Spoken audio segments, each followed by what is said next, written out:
Selam. Bugün size nasıl tanıştığımızdan bahsedeceğiz. Geçen hafta biliyorsunuz soğuktu ve soğuk bir şekilde kasaba turu yapmıştık. Bugün şansımıza hava çok güzel ve yine bir kasaba turu yapacağız. Kasaba turu yaparak yürümesi bence güzel oluyor. Hem siz de böyle arkamızda nasıl bir yerde yaşadığımızı görebiliyorsunuz. Bence bizim tanışma hikayemiz çok güzel. Çünkü çok böyle rastlantısal, çok böyle farklı oldu. Anlatmaya başlıyorum. Aynen, tesadüf oldu. Aşk tesadüfleri varmış. Evet, kesinlikle. Biliyorsunuz ben Avustralya'ya gelmeyi çok istiyordum ve bunun için 2019 yılında hatta 2018'e dayanan bir araştırma sürecine girdim. Avustralya'ya nasıl gidebilirim, işte orada ne iş yapabilirim vesaire diye. Sonra uzun araştırmalarım sonucunda ve bunu size hep de söylüyorum zaten. Avustralya'da barista olmanın daha iyi para getireceğini, daha kolay iş bulabileceğini vesaire buldum internette. Sonra dedim ki ben acaba nasıl barista olabilirim? Hani ne yaparsam barista olurum da kolay iş bulurum diye böyle bir düşünceye daldım. Sonra araştırma yaptım. Bunu bana çok kişi de soruyordu. İşte barista sertifikası alsam işe yarar mı vesaire diye. Sonra ben de işte çünkü bir iş bilmiyorum, bir şey bilmiyorum, nasıl yapacağımı bilmiyorum. O yüzden barista sertifikası araştırdım. Bir günlük sertifika aldım. Ama sonra onun bana Avustralya'da iş bulabilmem için yeterli olmadığını fark ettim. Ve sonra işte kafeleri araştırmaya başladım. Bunu zaten sizlere de söylüyorum. Eğer barista olmak istiyorsanız mutlaka deneyim elde etmek için bir kafeye girip şey yapın yani, çalışın. Ben de onun için böyle kafelere gitmeye başladım. Böyle işte caddedeki kafelere gittim. Kendimi anlatıyorum böyle. Gel şuradan dönelim, o tarafa gideriz. Kendimi anlatıyorum böyle işte ben Betül, işte Avustralya'ya gideceğim, avukatım ama işte çalışmak istiyorum, kahve yapmayı öğrenmek istiyorum vesaire. Aldığım cevaplar işte biz sana para verelim, işte garson ol, kusura bakma bizim öyle bir işte şeyimiz yok, öyle bir vaktimiz yok öğretecek. Böyle cevaplar verdiler bana. Ben de hiç yılmadım. O kafeden diğerine, o kafeden diğerine vesaire gittim böyle. Sonra en son bir kafeye daha gittim. Hatta onun öncesinde bir kafeyle anlaşmıştım. Onlar bana öğreteceklerdi. Son anda iptal ettiler. Böyle kusura bakma başka birini aldık, işte sana da öğretemeyeceğiz iş falan dediler. Ben de tamam dedim. Sonra son 2 kafe kalmıştı haritalarda like'ladığım. Ondan sonra onlardan bir tanesine gittim. Yine aynı şekilde kendimi anlattım. Ben Betül, avukatım, Avustralya'ya gideceğim, iş öğrenmek istiyorum, para falan istemiyorum. Sadece hani iş öğrenmek istiyorum diye. Ve oradaki kişi de dedi ki bana, oranın sahibi, tabii dedi benim için sorun değil dedi ama bir head baristamıza sorun dedi, o ne der vesaire. Head baristamız Aşkiton. Sonra ben de sordum işte böyle böyle olur mu? O da tabii ki dedi çok mutlu olurum öğretmeye falan. Öyle bir başladık. Değil mi Aşkiton? Çok yardımseverimdir aynen. Evet, kesinlikle çok yardımsever. Hemen bana iş öğretmek istedi. Biz öyle tanıştık. Ama ben Avustralya'ya gideceğim yani. Gideceğim. Evet. Ne zaman geleceğim belli değil. Work and Holiday vizem var. 1 yıllık vizem var. 3 yıla kadar uzatabiliyorum. Avustralya'ya gitmeyi çok istiyorum. Hani döner miyim dönmez miyim belli değil. Değil mi Aşkito? Aynen. Bazen güneş olmayan yerlerde şöyle çıkartayım. Aşkito bana kahve öğretmeye başladı. Aynen. Öyle bir tanışma hikayemiz oldu yani. 3-4 ay geldin sana. Hatta 4-5 ay. Aynen. Ben önceleri hani normal kahve öğrenmeye gidiyordum. Hani kahvemi öğrenip çıkıyordum ama ortam gerçekten çok keyifliydi. Bir de ben o sıralar avukat olarak çalıştığım için çalıştığım ortam hani böyle yine bizim departmanımız, hukuk departmanı çok tatlıydı ama yaptığım iş o kadar da mükemmel keyifli değildi. Kahve yapmak, kafe ortamı falan bana çok böyle şey geldi. Biraz da sen konuş, hep ben anlattım. Ama sen bitir, ben ondan sonra tamam. Daha sonra biz Aşkton bana kahve öğretirken aşka düştük ve sevgili olduk. O sıralarda böyle hani şey düşündüm, acaba Avustralya'ya gitmesem mi, hani hayatımın aşkıyla tanışmışım, acaba hayatımın aşkı mı, hani acaba tüm her şey bunun için miydi, işte tüm Avustralya maceram, Avustralya'yı bu kadar araştırmam bunun için miydi falan. Ama sonra dedim ki hayır Betül, bu yolda tanışmış olsam bile bu senin hayalindi ve bundan asla vazgeçme dedim, gideceksin dedim. Aşkiton'la da bunun şeylerini konuştuk zaten. Onun da bende de şey olmuştu çünkü gitmesem mi diye bana soruyordu. Ben de dedim ki git dedim bence çünkü çok istiyordum ve gitmediğinde burada belki anlaşamadığımız zamanlarda, kavga ettiğimiz zamanlarda ben senin için gitmedim Avustralya'ya diyeceksin diye. Git dedim ve ne yaşanacaksa yaşansın dedim. Evet ki Ben kesin derdim yani. O yüzden şu an izleyenler varsa, gel karşıya geçelim. Şu an bizi izleyenler varsa bence yani hiç kimse için Aynen. Hayallerinizden vazgeçmeyin. hiç kimse için hayallerinizden vazgeçmeyin. Çünkü zaten o sizin kaderinizdeyse yine oluyor yani bence. Evet. Çünkü ben eğer Aşk Tom için Avustralya hayalimden vazgeçseydim kesinlikle kafamda bir soru işareti kalırdı. %100 yani hani. Tabii ki de. Ya gitseydim ne olurdu, işte şöyle mi olurdu, böyle mi olurdu? Ya ben de böyle bir şey istemezdim. Sürekli aklımda Avustralya olacaktı. Aynen. O yüzden böyle ben geldim Avustralya'ya üzüle üzüle şey yaptık yani. Ben Aynen. buraya geldim. Ayrıldık diyeceğim de hani ayrılmadık yani. Yok. Hani ben onu orada bıraktım. Sonra ben buraya geldim. Ama bir bilinmezlik vardı. Sonuçta 1 yıl kalabilirdi, 2 yıl kalabilirdi, belki 3 yıl kalabilirdi. Evet. Belki şartlar gittiğinde burada bile kalabilirdi yani. Evet, aynen. Ama işte ben geldim, hatta o süreçlerimi de paylaştım. O sıralarda da YouTube çekiyordum, geldim. İşte barista olarak çalışmaya başladım. Aşk Tom sayesinde. Avustralya'ya geldiğimin 2. gününde iş buldum ya. Hani hiç işsiz kalmadım gerçekten. Gel şeyden dönelim şöyle. Tamam. Hiç işsiz kalmadım gerçekten. Onun gününde sebebi iş buldum. biraz benden kaynaklı olabilir. Çünkü ben sana gerçekten iş öğrettim. Sana Evet. başka hiçbir iş yaptırmadım. Hatta bizim bir arkadaşımız vardı, Sermet. Şey diyordu, bırak bulaşık yıkasın, işte sana şey yapsın, yardım etsin, garsonluk yapsın falan diyordu. Ben de hayır, sadece o barista olmayı, yani kahve öğrenmeyi istiyor ve sadece bu kahve öğrenecek Evet. diyordum. O yüzden ona ekstra hiçbir iş yaptırmadım. Sadece Aynen. kahve öğrettim ona. O yüzden size de Bildiğim her böyle şeyi. o yüzden size de böyle işte kahve öğrenmeye gittiğinizde böyle sizi kullanmaya çalışan, işte size ne bileyim bulaşık yıkatan falan insanlar olursa, ya bulaşık yıkayabilirsiniz tabii, belki bilmiyorum da Hayır hani. ama bulaşık yıkatmanın sana hiçbir şey olmayacak, artısı olmayacaktı, zaten biliyorsundur diye düşünüyorum. Evet hani yani Ya bilirsin yani, onu öğrenmek çok kolay. Senin önemli olan orada da süt yapman önemli Evet. olan. Aşkım bak, burası çok arka sokaklar, buraya gitmeyelim. Niye? Burası evlerin arkası, otopark var burada. Ne olacak? Arkada gezmeyelim, evlerin arkasında. Tamam. Buraları kes. Köpek bizim yok, kesmeyeceğim, böyle yürüyoruz işte. Teyze de evlerin içine bakıyor.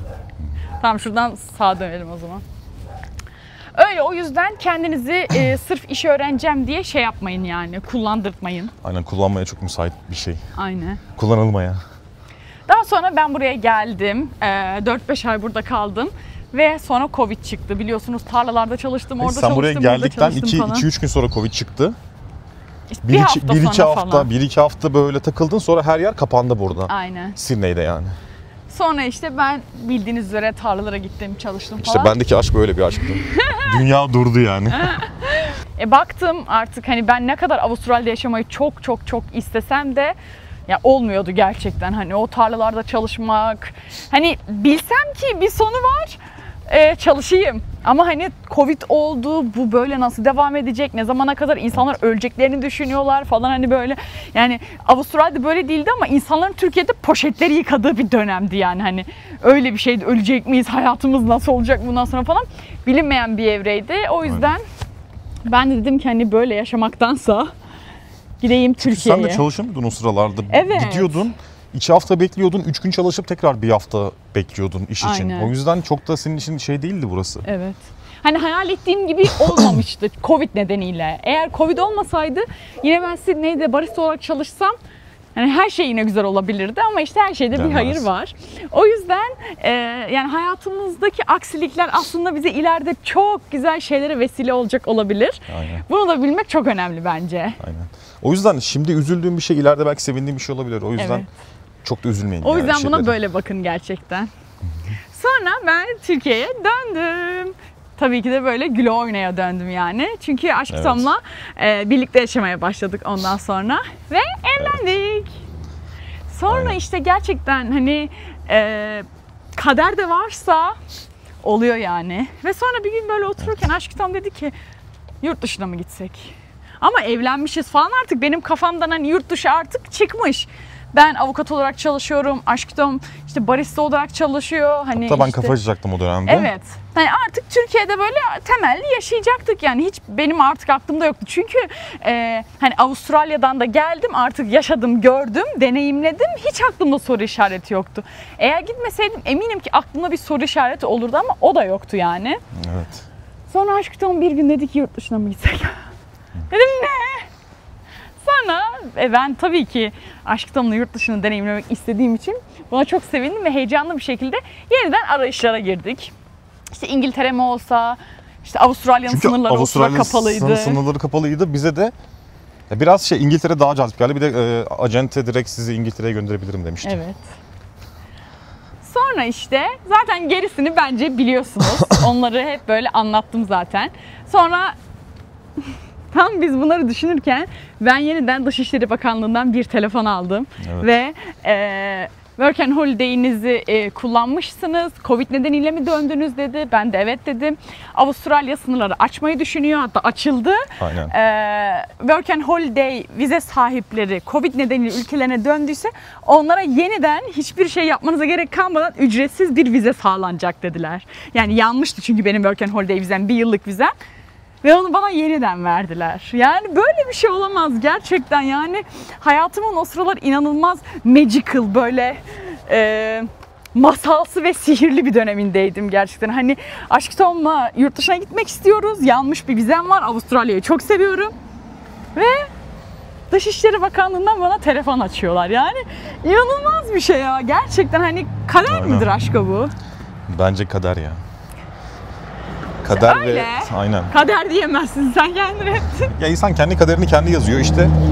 Aslında ben de kendi kaderimi kendim yazmışım gibi. Sana işi öğrettim, buraya geldin, buradaki bir altyapıyı kurdun. Sonra geri bana döndün, evlendik ve beraber buraya geldik. Aynen. Biraz şey gibi hani kendi geleceğimi inşa etmişim gibi hissediyorum birazcık. Evet, kesinlikle. Sonra işte devamını zaten beni YouTube'dan takip edenler ve Instagram'dan takip edenler de biliyordur. Work and Holiday vizesine sadece kendiniz gelebiliyorsunuz. Eşinizi ve çocuklarınızı getiremiyorsunuz. Hani öğrenci vizesine, işte ne bileyim partner vizeye ya da başka vizelere, nitelikli göçmenlik vizelerine falan eşinizi de getirebiliyorsunuz. Ama maalesef Work and Holiday vizesine başkasını getiremediğiniz için önce ben geldim. Evet. 6 ay burada bir bekledim. 6 ayın sonunda Aşk Tom'un vizesi çıktı. Aynen. 6 ay 5 mı? ay vizeyi bekledik. Aynen. Bir ay bekleyip vize başvurusu yapmıştık. Aynen. Öyle bu arada şu yola bayılıyorum. Burası yazın ağaçlıklı olduğunda var ya, inanılmaz güzel duruyor. Hemen yanda da benim yüzmeye gittiğim havuz var. Öyle şimdi buradan yürüyoruz. Sonra işte bilenler bilir, ben burada 5 ay Aşk Tom'un vizesinin çıkmasını bekledim. Ve Evet. çok şükür vizesi çıktı. Ve biz ilk 2 sene falan burada ikimiz de barista olarak çalıştık. Evet. Hani nereden nereye gerçekten. Aynen. Ve şey vardı. İlk buraya geldiğinde bana heyecanlı işte Opera House falan gösteriyordu. Onun altında Evet. kafeler var işte, barlar var. Ben de şey demiştim, belki bir gün orada kahve içeriz beraber demiştim. Sonra geri döndüğünde hiç ortada bir şey yoktu. Yani bir daha yurt dışına çıkacak gibi bir ihtimalimiz yoktu. Evet. Ama sonra çıkıp ve buraya geldik. Ki biz bu kararı verdiğimizde de Avustralya sınırlarını kapatmıştı. Aynen. Yani kapalıydı sınırları. Sonra Avustralya sınırlarını açtı, biz buraya geldik ve operanın altında kahve içtik beraber. Evet. O yüzden bazen istediklerimiz oluyor gerçekten. Yani şey gibi, nasıl olacağını hiç düşünmemiştim. Sadece bir gün seninle orada kahve içeriz dedim ve hayat bunun için çalışmış gibi hissediyorum. Evet. Kesinlikle. Çok güzel değil mi aşkım? Evet, bence güzel.